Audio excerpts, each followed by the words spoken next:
오늘 하나님의 말씀 보겠습니다. 야고보서 5장 7절부터 11절 되겠습니다.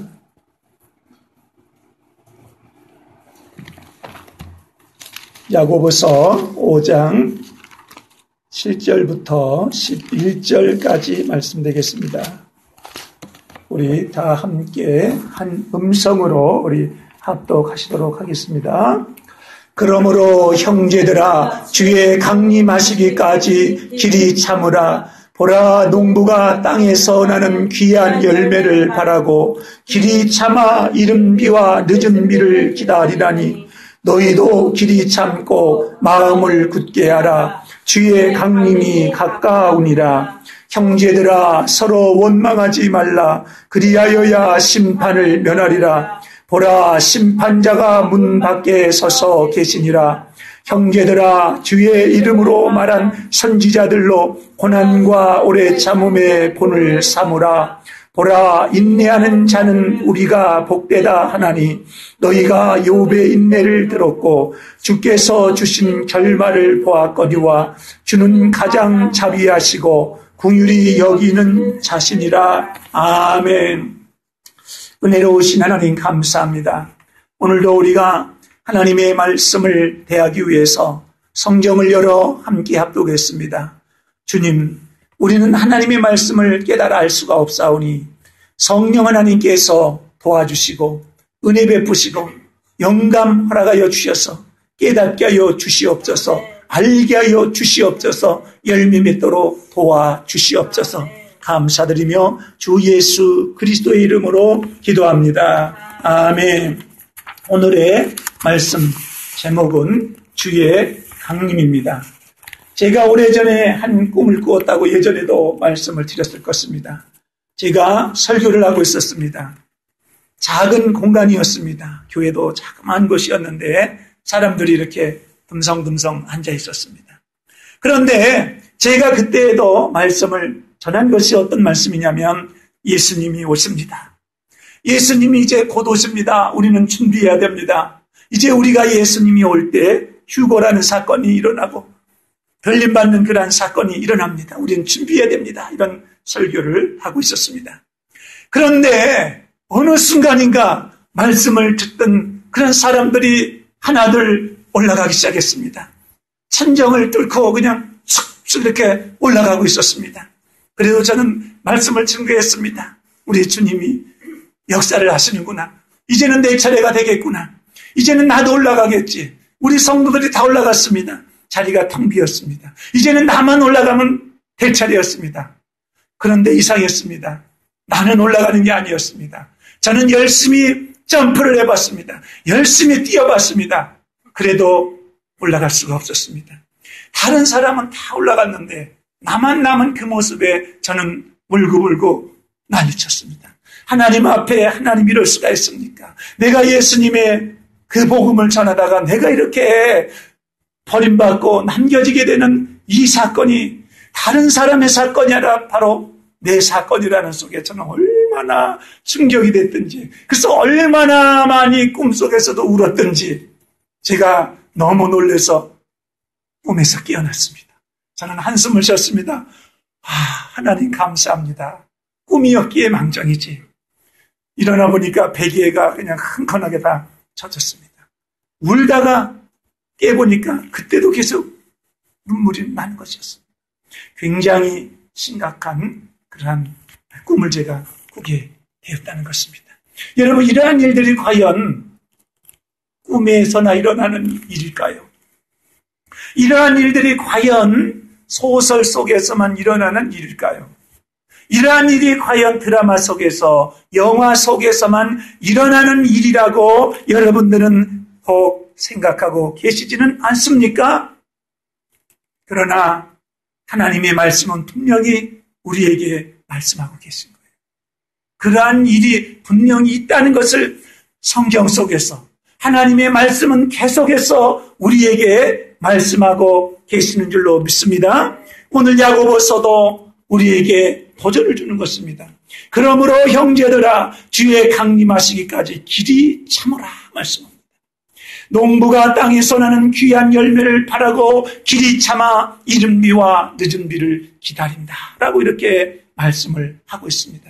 여기서 농부가 바란다고 그랬습니다. 농부가 바라본다고 그랬습니다. 이 바라본다는 말은 기대한다라는 말입니다. 기다린다는 말입니다.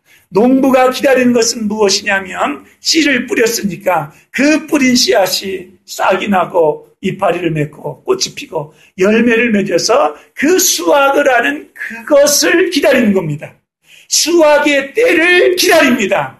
그러면서 오늘 사도 야고보 선지자는 오늘 우리에게 도전을 주는 겁니다.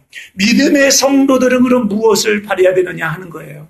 믿음의 성도들은 무엇을 바라보고 오늘 믿음의 생활을 해야 되는가 하는 것입니다. 사도 야고보는 우리에게 정답을 주고 있습니다. 무엇을 기다려야 되느냐면 예수 그리스도의 재림을 기다려야 될 줄로 믿습니다. 예수님의 재림을 우리가 기다리면서 믿음 생활을 해야 될 줄로 믿습니다. 그런데 많은 생활 속에서 믿음 생활을 한다고 하지만 예수님의 재림에 대해서는 깜깜한 사람들이 아직도 많이 있고 예수님의 재림에 대해서는 교회들이 너무나 깜깜한 것이 아닌가, 어두운 밤 가운데 있는 것이 아닌가라는 생각을 해보게 됩니다. 왜냐하면 저 자신도 예수님의 재림의 복음의 심각성에 대해서 깨닫게 된 것이 한 5년, 7년 요 기간이었습니다. 그전에는 별로 심각성을 몰랐습니다. 그전에는 별로 예수님의 재림에 대해서 관심이 없었습니다. 오직 이 땅 가운데서 어떻게 하면 교회를 크게 성장시키고 어떻게 하면 전도라는 것을 해서 빈자리를 채우고 어떻게 하면 내가 좀 능력이 있다고 인정을 받을까, 어떻게 하면 교회가 부흥했다, 공목사가 전도사가 부흥회를 인도를 잘해서 은혜를 성도들에게 끼치니까 정말 이것저것 부흥회를 좀 많이 불러가지고 정말 부흥회를 많이 다니는 게 저의 소박한 꿈이 아니라 거대한 꿈이었습니다. 제가 예전에는 3개 가지고 양이 안 차는 거예요. 3개 가지고 양이 안 차니까 우주를 저는 교구를 삼았다고 제 친구 선교사님도 동영상 축사로 말씀하지 않았습니까? 저는 그렇게 우주를 품고 우주가 내 교구다. 나는 우주를 다니면서 나는 부흥회도 인도하고 할 것이다. 이런 포부를 가졌던 사람이 저였습니다. 그런데 어느 순간 예수님의 그 다시 오심에 대한 복음이 저를 깨웠어요. 예수님께서 다시 오신다는 귀한 이 복음, 재림의 이 복음이 저를 깨우게 되었습니다. 저는 깨어났습니다. 그리고 예수님의 재림의 심각성에 대해서 고민하게 됐고, 이 시대는 내가 이렇게 있으면 안 되겠구나. 내가 이렇게 하다가는 정말 지옥 가게 생겼구나. 안 되겠구나. 라는 각성이 생겼습니다. 그리고 하나님 앞에 다시 겸비하는 그런 은혜가 있었습니다. 제 나름대로 제 안에 일어난 큰 부흥이었습니다. 제 안에 놀랍게 일어난 하나님의 그런 은총이었고 부흥이었고 각성이었습니다. 그리고 제가 하나님 앞에 이제 기도하는 것은 하나님 큰 교회, 하나님 큰 교회, 사람들 많이 오고 그러는 것보다 하나님 이제는 내가 알았습니다. 이제는 크건 작건 이것이 문제가 아니라 하나님의 그 복음, 재림의 복음을 외치는 신실한 주의 종이 되겠습니다. 이 복음을 외쳐야 되겠습니다. 그랬더니 하나님께서 이렇게 컨펌들을 주시면서 어떻게 시를 써도 외치는 자 나팔소리다. 광야에 외치는 그러한 세례 요한과 같은 외치는 자의 역할을 감당하라는 그러한 메시지를 취임 예배 때부터 제가 받고 나니 이것이 더욱더 컨펌이 되어지는 것입니다. 나 혼자만 알고 있었고 나에게만 주셨던 하나님과의 은밀한 사인이었는데 이것을 이제 천하에 드러낼 수 있도록 이렇게 하나님께서 드러내줬구나. 이제는 저는 주님의 다시 오심에 대해서 복음을 증거할 것이고 우리의 신앙의 목표는 단순한 구원이 아니라 우리는 들림을 받아야 됩니다. 우리는 들림받는 신앙이 돼야 됩니다. 그래서 사도 바울이 바로 우리들에게 이렇게 또 사도 야고보가 우리에게 깨우쳐주고 있습니다. 베드로전서 1장 7절의 말씀 보니까 너희 믿음의 시련이 불로 연단하여도 없어질 금보다 더 귀하여 예수 그리스도에 나타나실 때의 칭찬과 영광과 존귀를 얻게 하려 합니다. 여러분, 우리의 믿음을 통해서 예수 그리스도에 나타나실 그때의 칭찬과 여러분 영광과 존귀를 얻게 하려 함이라라고 말씀을 합니다. 여러분, 우리의 이 믿음이 불로 연단해서도 없어지지 않을 그러한 신실한 믿음이기를 축원합니다.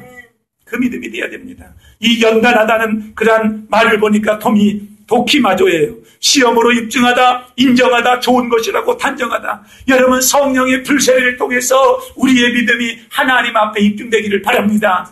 너의 믿음은 참으로 정말 내가 테스트를 해보니까 내가 인정하는 믿음이다. 이러한 인정을 받기를 예수님의 이름으로 축복합니다. 그래서 이 믿음의 결국이 무엇이라고 말씀하는가? 베드로전서 1장 8절입니다. 여러분, 우리 믿음의 결국은 곧 영혼의 구원을 받음이라. 우리 믿음의 결국, 여기서 결국은 무엇입니까? 텔로스라는 단어가 쓰였는데요. 끝, 종결, 결론, 마침, 목표, 목적이라는 뜻이 있습니다. 그러니까 우리 믿음의 마침점, 결과는 무엇이냐면 내가 구원받는 것입니다.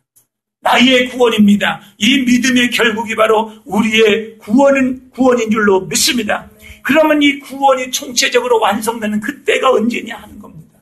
그 믿음의 결국의 때는 언제냐 하는 거예요. 그때는 바로 예수님이 이 땅에 다시 오시는, 주님이 두 번째 이 땅에 강림하시는, 예수님이 이 땅에 다시 오시는 재림의 때인 줄로 믿습니다. 그 재림의 때에 우리 믿음의 결국, 우리의 영혼의 구원이 이루어지게 되는 것입니다. 그래서 야고보 사도는 8절 말씀에 너희도 길이 참고 마음을 굳게 하라. 주의 강림이 가까우니라 그러면서 7절에도 주의 강림이 또 8절에도 주의 강림하면서 계속해서 예수님의 재림에 대해서 강조하면서 말씀을 하고 있습니다. 여러분, 길이 참으라고 그랬습니다. 믿음의 성도는 언제까지 길이 참느냐? 예수님이 강림하시기까지, 우리 주님이 다시 오시기까지 길이 참아야 될 줄로 믿습니다. 그래서 예수님이 다시 오시는 그 순간까지 우리 믿는 자들은 이 땅 가운데 살면서 참고 인내해야 되는 것입니다. 내 삶이 어렵고 힘들더라도 여러분 참으라 그랬어요. 인내하라 그랬습니다. 언제까지 인내하느냐예요. 언제까지. 여러분, 우리의 인내는 영원한 인내가 아니에요. 우리의 인내는 이제 끝나는 그 순간이 있습니다. 끝나는 그 순간이 언제냐? 주님이 강림하실 때예요. 예수님이 강림하실 때입니다. 여러분, 예수님이 강림하실 때까지 오늘의 환경을 극복할 수 있기를 바랍니다. 오늘의 환경을 이길 수 있기를 바랍니다. 성령님께서 이길 수 있는 힘도 주시고 은혜를 주시는 줄로 믿습니다. 길이 참으라는 말은 마크로티미오라고 쓰였어요. 이 말씀은 오래 참다, 인내하다. 여러분, 언제까지입니까? 예수님이 다시 오시는 그날까지 우리가 참고 인내하며 승리해야 될 줄로 믿습니다. 그래서 끝까지 참는 자가 구원을 받습니다. 끝까지 인내하는 자, 견디는 자가 믿음의 결국이에요. 영혼의 구원을 받는 줄로 믿습니다. 이제 예수님의 재림을 소망하다가 정말 끝까지 인내하지 못하고 중간에 포기하는 사람들이 이제 많이 생겨질 것입니다. 예수님께서는 그걸 미리 말씀하셨습니다. 많이 생겨진다는 것을 말씀하셨습니다. 그래서 우리 믿음의 성도들은 끝까지 인내하는 믿음을 통해서 예수님의 재림을 우리가 경험하는 우리의 세대가 되기를 바랍니다. 예수님의 강림이 가까우니라 말씀하고 있습니다. 베드로후서 1장 15절부터 16절의 말씀을 보니까 이렇게 말씀하고 있습니다. 15절입니다. 내가 힘써 너희로 하여금 나의 떠난 후에라도 필요할 때는 이런 것을 생각나게 하려 하노라. 16절, 우리 주 예수 그리스도의 능력과 강림하심을 너희에게 알고한 것이 공고히 만든 이야기를 쫓은 것이 아니요 우리는 그의 크신 위엄을 친히 본 자라 그랬습니다. 할렐루야. 우리 사도 바울이 말씀하는 겁니다. 여러분, 예수님이 다시 오십니다 하는 이 복음의 말씀은 여러분 누가 꾸며낸 이야기가 아닙니다. 누가 지어낸 소설이 아닙니다. 공상과학이 아닙니다. 여러분, 예수님이 다시 오신다는 이 귀한 복음은 우리 주님께서 친히 말씀하신 진리의 말씀이신 줄로 믿습니다. 그런데 우리가 왜 진리의 말씀을 따라가지 않느냐 이거예요. 진리의 말씀이기 때문에 우리는 이 말씀이 진리인 줄로 믿습니다. 진리의 말씀이 주님이 오신다 그랬으니까 우리는 믿는 겁니다. 여러분, 우리는 믿음으로 나가는 것입니다. 누가 뭐라고 해도 예수님은 다시 오십니다. 여러분, 예수님이 다시 오신다는 이 믿음 가지고 우리가 승리해야 될 줄로 믿습니다. 그런데 많은 사람들이 이제 신화 같은 이야기다, 신화 같은 이야기다, 공상이다, 과학이다 하면서 조롱합니다. 성경에 이미 기록되어 있어요. 이제 예수님을 사랑하면서 주님의 재림을 이렇게 쫓는 사람들이 조롱한다라고 그랬거든요. 우리 주님이 이 땅에 다시 오신다는 것은 조롱받을 그런 것이 아니라 우리 주님의 말씀 우리가 따라가는 예수님의 제자의 삶인 줄로 믿습니다. 사도 베드로가 이렇게 말씀한 것은요, 마태복음 17장 2절 말씀해 보니까 변화산에서 예수님께서 변화가 되셨어요. 17장 2절 말씀입니다. 저희 앞에서 변형되사 그 얼굴이 해같이 빛나며 옷이 빛과 같이 휘어졌더라, 이렇게 말씀합니다. 또 마가복음 9장 3절에는 그 옷이 광채가 나며 세상에서 빨래하는 자가 그렇게 희게 할 수 없을 만큼 심히 휘어졌더라 말씀합니다. 누가복음 9장 29절에는 이렇게 말씀합니다. 기도하실 때에 용모가 변화되고 그 옷이 휘어져서 광채가 나더라 말씀합니다. 이것은 베드로가 친히 보았다라고 말씀합니다. 변화산에서 친히 예수님께서 기도하는 그것을 목격을 하고 기도하실 때에 우리 예수님께서 그렇게 변화된 것을 목격을 했습니다. 그리고 베드로후서 1장 16절에 말씀하는 것이 우리 주 예수 그리스도의 능력과 강림하심을 너희에게 알게 한 것이 공교히 만든 이야기를 쫓는 것이 아니요 우리는 그의 크신 위엄을 친히 본전하 그랬습니다. 그러니까 변화산에서 예수님이 변화되신 그 변화의 목적은 우리 주님이 다시 이 땅에 오신가 관계가 있다는 겁니다. 베드로의 이 기록을 보면 예수님이 변화되셨습니다. 여러분, 우리도 예수님께서 이 땅에 다시 오실 때 우리들이 그렇게 변화될 줄 믿습니다. 그래서 사도 베드로가 오늘 그렇게 말씀하는 겁니다. 내가 직접 보았다. 내가 그것의 증인이다라고 말씀합니다. 그러므로 우리는 이 말씀이 진리인 줄로 믿습니다. 우리는 이 말씀을 믿습니다. 예수님이 다시 오심을 믿습니다. 주 예수 그리스도 마라나타를 우리는 믿습니다. 이 믿음 가지고 우리는 승리해야 될 줄로 믿습니다. 그러면서 베드로후서 3장 한번 성경을 보겠습니다. 베드로후서 3장 4절부터 18절입니다. 말씀이 길지만 우리 함께 이 말씀을 함께 합독하기를 원합니다. 베드로후서 3장 4절부터 18절까지 말씀입니다. 좀 길지만 우리가 다 함께 이 약속의 말씀을 참고합니다. 읽습니다. 가로되 주의 강림하신다는 약속이 어디 있느뇨? 조상들이 찬 후로부터 만물이 처음 창조할 때와 같이 그냥 있다 하니 이는 하늘이 예적부터 있는 것과 땅이 물에서 나와 물로 성립한 것도 하나님의 말씀으로 된 것을 저희가 풀어 잊으려 함이로다. 이로 말미암아 그때 세상은 물의 넘침으로 멸망하였으되 이제 하늘과 땅은 그 동일한 말씀으로 불사르기 위하여 간수하신 바 되어 경건치 아니한 사람들의 심판과 멸망의 날까지 보존하여 두신 것이니라. 사랑하는 자들아, 주께는 하루가 천년 같고 천년이 하루 같은 이 한 가지를 잊지 말라. 주의 약속은 어떤 이에 더디다고 생각하는 것 같이 더딘 것이 아니라 오직 너희를 대하여 오래 참으사 아무도 멸망치 않고 다 회개하게 이르기를 원하시느니라. 그러나 주의 날이 도적같이 오리니 그날에는 하늘이 큰 소리로 떠나가고 체질이 뜨거운 불에 풀어지고 땅과 그 중에 있는 모든 일이 드러나리로다. 이 모든 것이 이렇게 풀어지니 너희가 어떠한 사람이 되어야 마땅하뇨? 거룩한 행실과 경건으로 하나님의 날이 임하기를 바라보고 간절히 사모하라. 그날에 하늘이 불에 타서 풀어지고 체질이 뜨거운 불에 녹아지려니와 우리는 그의 약속대로 의에 거하는 바 새 하늘과 새 땅을 바라보도다.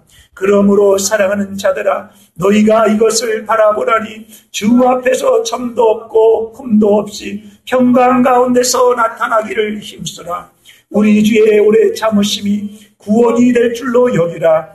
우리 사랑하는 형제 바울도 그 받은 지혜대로 너희에게 이같이 썼고 또 그 모든 편지에도 이런 일에 관하여 말하였으되 그 중에 알기 어려운 것이 더러 있으니 무식한 자들과 굳세지 못한 자들이 다른 성경과 같이 그것도 억지로 풀다가 스스로 멸망에 이르느니라. 그러므로 사랑하는 자들아, 너희가 이것을 미리 알았은즉 무법한 자들의 미혹에 이끌려 너희 굳센 데서 떨어질까 삼가하라. 오직 우리 주 곧 구주 예수 그리스도의 은혜와 저를 아는 지식에서 자라가라. 영광이 이제와 영원한 날까지 저에게 있을지어다. 아멘. 여러분, 사도 베드로가 이렇게 우리에게 말씀하는 겁니다. 여러분, 이 성경 말씀을 보십시오. 주님의 강림이 약속이 분명히 되어 있는데 이제 사람들이 말하는 겁니다. 아이고, 예수님 오신다는 주님의 강림 그 약속이 어디 있느냐. 2000년까지 지금 아무 변화가 없다. 그러니까 주님의 재림은 없는 것이다. 주님의 재림은 없다. 여러분, 지금도 이렇게 우리를 유혹하는 그러한 사람들이 있고 이렇게 가르치는 그러한 사람들이 있다는 것에 대해서 2000년 전에 사도 베드로가 우리에게 이렇게 교훈해 주고 있습니다. 여러분, 우리가 붙들어야 될 믿음이 예수님의 다시 오시는 이 믿음을 붙들어야 될 줄로 믿습니다. 주의 약속은 어떤 이에 더디다고 생각하는 것 같이 더딘 것이 아니라 오직 너희에 대하여 오래 참으사 아무든지 멸망치 않고 다 회개하게 이르기를 원하시는 하나님의 긍휼입니다. 하나님의 그 자비입니다. 여러분, 이제 곧 예수님이 오실 때가 이제 가까이 왔습니다. 우리는 준비해야 됩니다. 그러면서 사도 바울은 말합니다. 베드로는 말합니다. 예수님이 강림하시는 그때에 이 시대를 정말로 맞이하는 사람들이 어떻게 살아야 될 것인가에 대해서 말씀을 하고 있는 것입니다. 그것은 한마디로 요약한다면 성결한 삶입니다. 여러분, 성결한 삶이 예수님의 오심을 준비하는 삶입니다. 어찌 보면은 예수님의 재림보다도 더 우리가 관심 있고 더 신중하게 정말 조심해서 생활해야 될 것이 성결한 삶을 사는 것입니다. 성결한 삶을 사는 사람들에게는 언제 주님의 오심이 있을지라도 두려움이 없는 겁니다.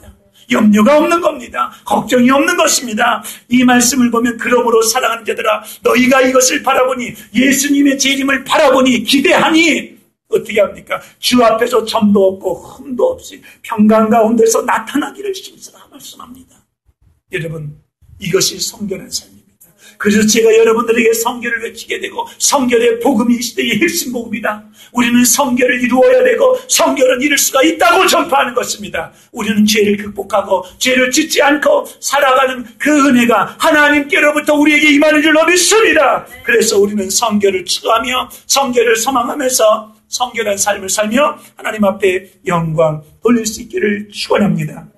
18절에는 우리 구주 예수 그리스도의 은혜와 저를 아는 지식에서 자라가라고 그랬습니다. 이제는 우리는 믿음의 지식이 자라가야 되는 거예요.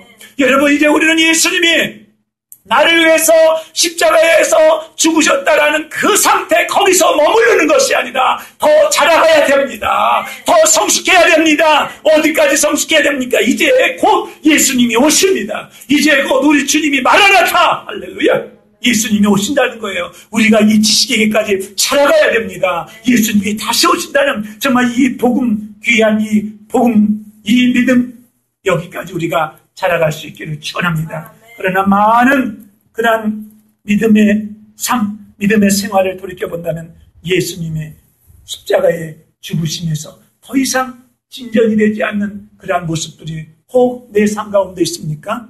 이제는 우리는 전진해야 됩니다. 이제는 우리는 더욱더 성장해야 됩니다. 어디까지 가야 됩니까? 예수님 다시 오신다. 예수님 강림하신다는 이 믿음까지 자라갈 수 있기를 축원합니다. 그래서 베드로가 이렇게 마지막 18절에 자라가라 말씀하셨어요. 그래서 우리는 자라가고 성숙해야 될 줄로 믿습니다. 그러면 예수님께서 오시는 때가 언제냐? 때에 대해서, 징조에 대해서 여러 가지로 말씀을 드립니다. 그러나 저는 오늘 한 가지만을 보기를 원합니다. 우리 데살로니가 후서 한번 보겠습니다. 데살로니가 후서 한번 말씀들을 보겠습니다. 우리 데살로니가 후서 2장 데살로니가 후서 2장 1절부터 데살로니가 후서 2장 데살로니가 후서 2장입니다. 1절부터 우리 8절 말씀을 또 다 함께 한번 읽겠습니다. 우리 주님의 오시는 사인들이 여러 가지로 이렇게 성경에는 나타나 있는데 오늘 저는 한 가지만을 살펴보겠습니다.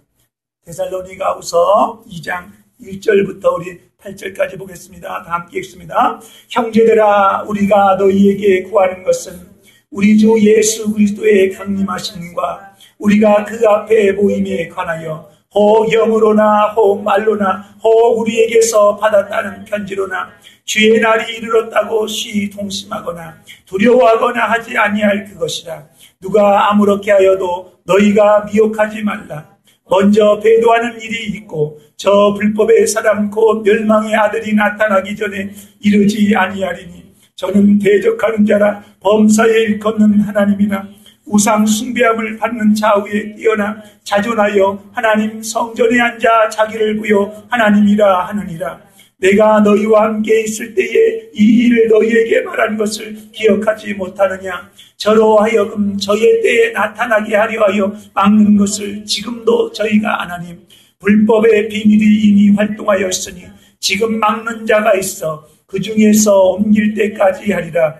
그때에 불법한 자가 나타나리니 주 예수께서 그 입의 기운으로 저를 죽이시고 강림하여 나타나심으로 패하시리라. 아멘.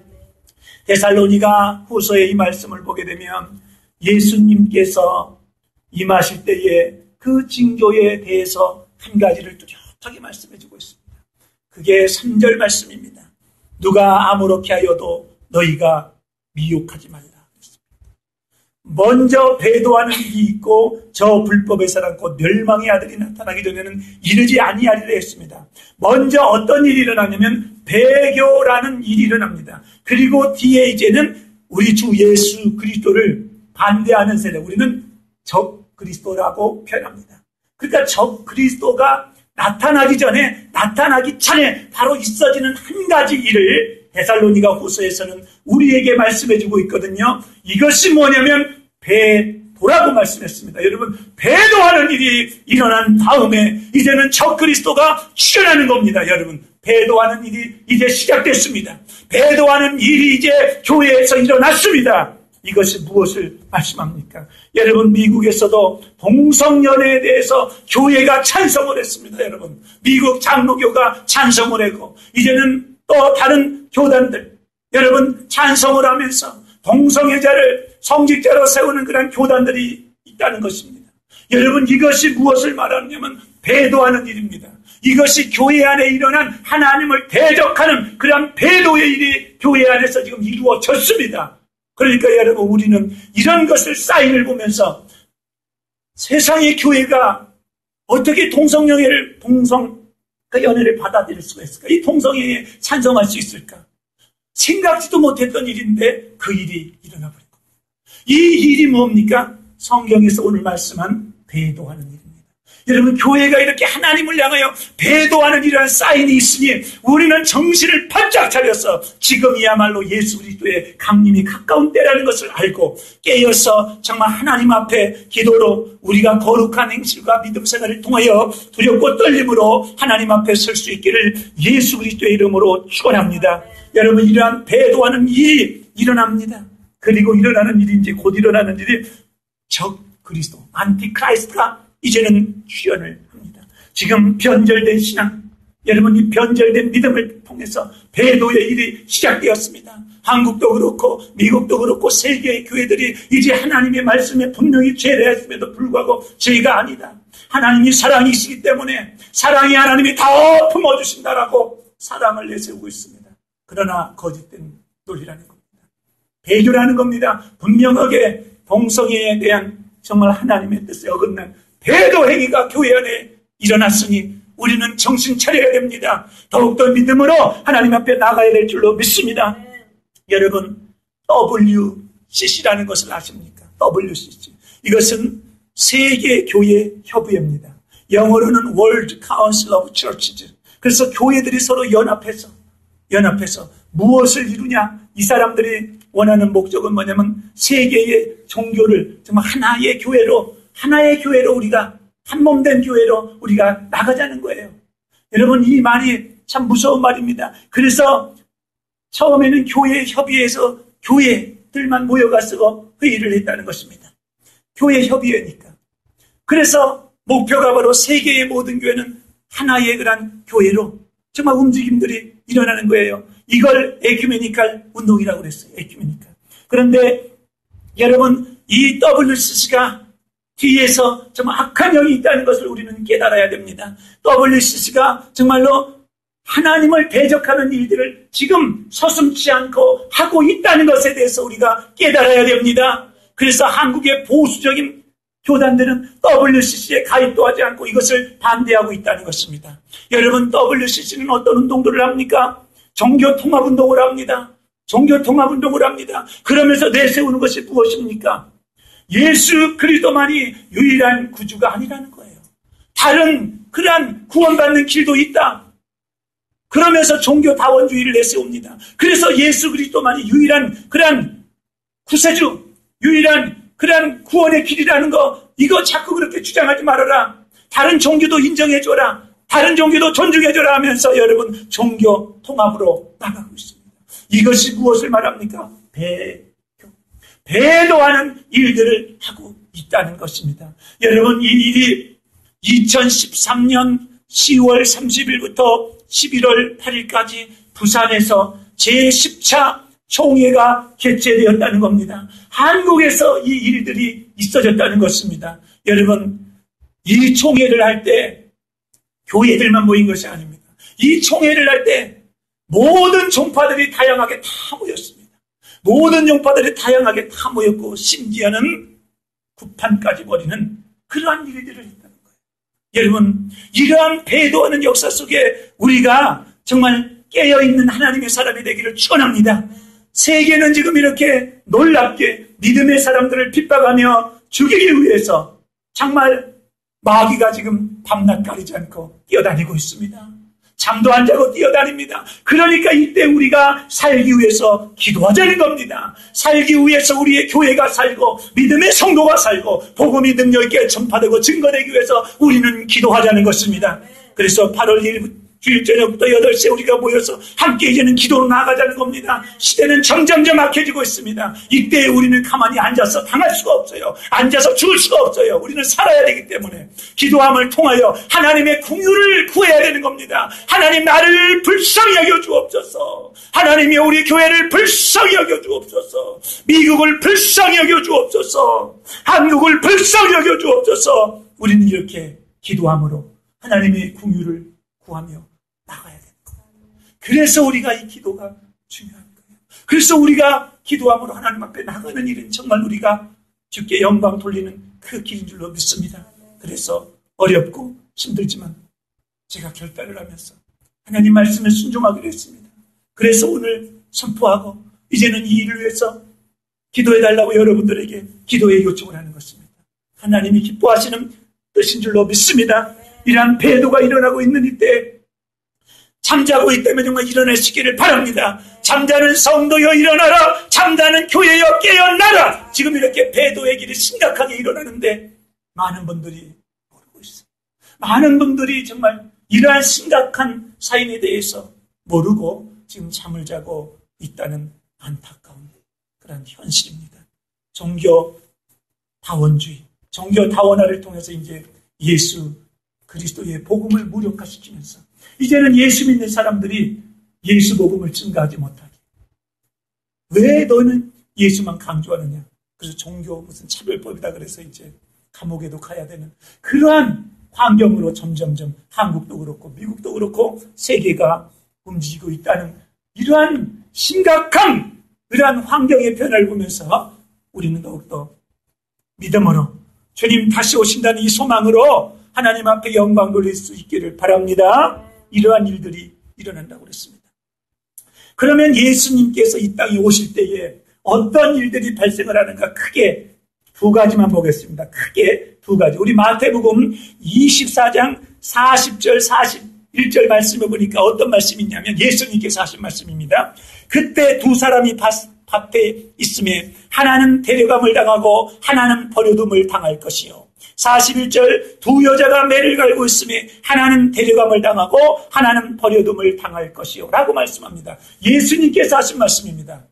이 말씀이 무슨 말씀이겠습니까? 이 말씀이 예수님 강림할 때에 이제 들려 올라가는 한 사람이 있고 남겨지게 되는 한 사람이 있다는 겁니다. 그래서 데살로니가전서 4장 16절부터 17절에는 사도 바울이 좀 더 구체적으로 표현의 말씀을 하고 있습니다.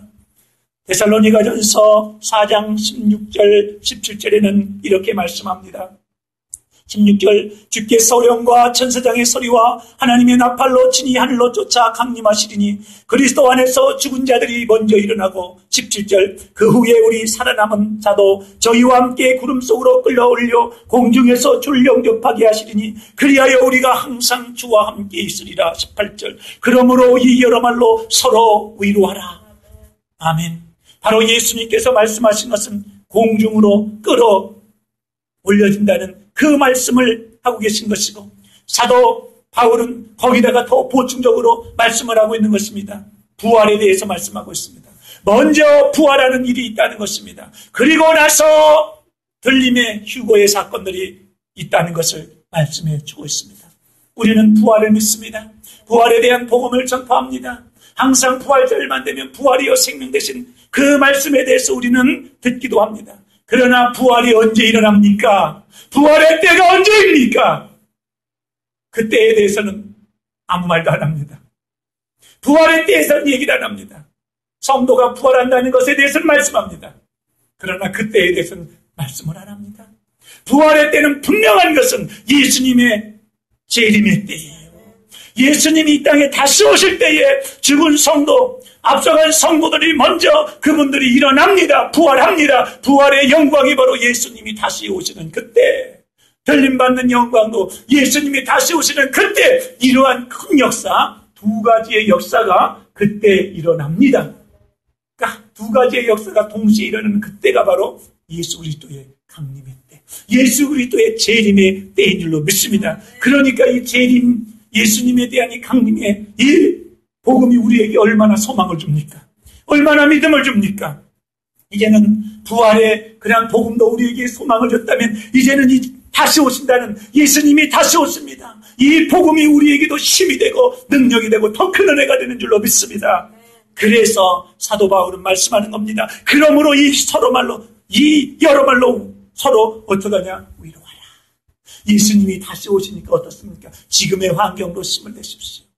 조그만 힘을 내십시오. 이제 우리 주님이 오십니다. 이제 우리 주님이 오시면 그 모든 문제가 다 해결됩니다. 육신이 병들어서 어려운 고난 가운데, 환경 가운데 있습니까? 이제 조금만 참으세요. 예수님이 오시면 이제 여러분의 그 육신도 다 변화되고, 이제 예수님께서 은혜 주셔서 이제 죽지 않는 영원한 몸으로 변화됩니다. 몸이 변화되고 영원한 하나님 나라에서 우리가 함께 더불어 주님과 왕노릇하며 삽니다. 조금만 참으세요. 조금만 참으세요. 힘을 내세요. 힘을 내세요. 위로하라는 겁니다. 그때 힘이 되고 위로가 되고 능력이 된다는 사실입니다. 성경에 보니까 예수님께서 구약 성경에 딱 보게 되면 그 들림받는 것에 대해서 있어질 일에 대해서 예표로 보여준 두 사람이 있는 겁니다. 여러분 에녹을 잘 아시잖아요. 에녹이 하나님께서 취하여 갔다고 그랬습니다. 여러분 이것이 무엇을 나타내냐면 앞으로 성도들이 그냥 성도가 아니에요. 주님과 동행하는 성도들이 거룩한 믿음을 가지고 거룩한 행실, 흠도 없고 점없는 예수 그리스도의 보혈로 씻김을 받고 삶 속에서도 그 그리스도의 능력을 나타내는 거룩한 하나님의 사람들이 어떻게 되는가? 취하여 감을 받는 그때가 있다는 것을 예표로 보여주는 것이 바로 에녹의 사건입니다. 창세기 5장 24절 에녹이 하나님과 동행하더니 하나님이 그를 데려가심으로 세상에 있지 아니하였더라. 이렇게 말씀하고 있습니다. 또 열왕기하 2장 11절에는 바로 엘리야에 대해서 말씀하는 겁니다. 엘리야가 하나님 나라로 취하여 간다 그랬습니다. 여러분 에녹 때를 보십시오. 에녹 때는 어떻게 취해갔는지 아무도 몰라요. 아무도 몰라요. 그런데 엘리야의 때는 어떻게 되냐면 열왕기하 2장 11절입니다. 두 사람이 행하며 말하더니 호련히 불세례와 불말들이 두 사람을 격하고 엘리야가 회리바람을 타고 승천했더라. 누가 봤느냐? 엘리사가. 여러분이 앞으로의 휴거 사건 속에 사람들이 놀라잖아요. 찌른 자도 본다. 보는 사건들이 있잖아요. 그때 그런 놀란 엄청난 사건들을 믿지 않는 사람들도 이렇게 눈에 보여지는 정말 그러한 역사들이 앞으로 그냥 막 펼쳐진다는 겁니다, 여러분. 이 엘리야의 사건을 통해서 우리에게 주시는 교훈이에요. 엘리야만 그렇게 병 못하고 회오리 바람을 싹 간 게 아니라 바로 우리들도 이제 하나님께서 그렇게 취하여 간다는 거예요. 언제 예수님의 강림의 사건이 있을 때 우리들도 믿음의 성들도 그렇게 취하여 간다는 것을 분명히 보여주기 위해서 우리 하나님께서 예표로 에녹과 엘리야를 보여주시기도 믿습니다. 이 두 사람의 예표가 없었다면 누가 올라갔는지 우리가 알 수가 없잖아요. 올라간 역사가 없으니까 우리가 보조를 받을 수가 없어요. 그런데 에녹과 엘리야, 우리가 똑같은 성정을 갖고 계신 분들이었습니다. 그분들을 하나님이 취하여 가신 것으로 볼 때 하나님께서 우리에게 주시는 교훈은 그러한 역사가, 은혜들이 나에게 남아있는 거예요. 나에게 기회가 있는 겁니다. 그래서 우리는 이 기회를 잡아야 됩니다. 이 기회를 붙들어야 됩니다. 그래서 들림받아 올라가는 사람이 되기를 축원합니다. 그래서 예수님께서도 친히 말씀하셨습니다. 다시 오심에 대해서 예수님의 말씀 두 구절만 보겠습니다. 요한복음 14장 3절입니다. 가서 너희를 위하여 처소를 예비하면 내가 다시 와서 너희를 내게로 영접하여 나 있는 곳에 너희도 있게 하리라 말씀하셨습니다. 그러니까 예수님께서도 다시 오신다는 것에 대해서 말씀하신 거예요. 다시 오신다. 내가 다시 와서 너희를 내게로 영접하여 나 있는 곳에 너희도 있게 하리라 그랬거든요. 지금 예수님께서 하시는 일이 무엇이겠습니까? 내가 거할 이 처소 빌라, 이 빌라는 조그만 빌라가 아니라 이 평수들 굉장히 큰 섬, 하나의 이런 섬들, 캐슬을 여러분들이 한번 생각해 보십시오. 이런 것들을 우리 주님이 나를 위해서, 믿는 자를 위해서 예비를 하고 계시고 그것이 완성이 되면 우리를 데리러 오신다고 그랬어요. 아멘. 이게 얼마나 우리에게 소망입니까? 그 일이 끝나면 집이 마련되면, 맨션이 마련되면 우리 주님이 오신다고 그랬는데 이제 다 완성이 돼서 우리 주님이 곧 오실 줄로 믿습니다. 계시록 22장 20절입니다. 이것들을 증거하시니가 가라사대 내가 진실로 속히 오리라 하시거늘 아멘. 주 예수의 오시옵소서. 아멘. 성경을 끝으로 뭐라고 말씀합니까?